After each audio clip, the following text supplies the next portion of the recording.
Pemirsa, maraknya tingkat kekerasan terhadap perempuan dan anak di Kota Makassar saat ini memberikan perhatian besar kepada pemerintah untuk dapat mengurangi tingkat kasus kekerasan di Kota Makassar.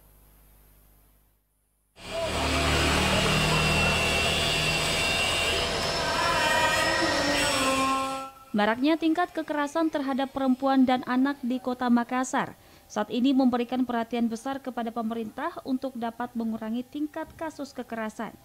Kepala Pelaksana Teknis Daerah UPTD Perlindungan Perempuan dan Anak Makassar, Muslimin Hasbullah mengatakan, tingkat kasus kekerasan terhadap perempuan dan anak mengalami peningkatan sekitar 10%. Atau kalau di rata-rata sekitar 2% per tahun dalam rentang waktu 5 tahun terakhir. Salah satu faktor penyebab tingginya angka kekerasan adanya perubahan situasi masyarakat, di mana pengaruh teknologi dan informasi, masyarakat dengan mudah cepat terprovokasi yang didapatkan di media sosial. Peran tokoh di dalam masyarakat juga sangat diperlukan dalam meningkatkan nilai-nilai moral agama di dalam masyarakat, sehingga memberikan masyarakat pemahaman untuk dapat menghindari terjadi kekerasan terhadap perempuan dan anak. Rata-rata kasus-kasus yang bermasalah terkait dengan perempuan dan anak ini, baik pelaku maupun korban, itu karena persoalan kerentanan di dalam keluarga.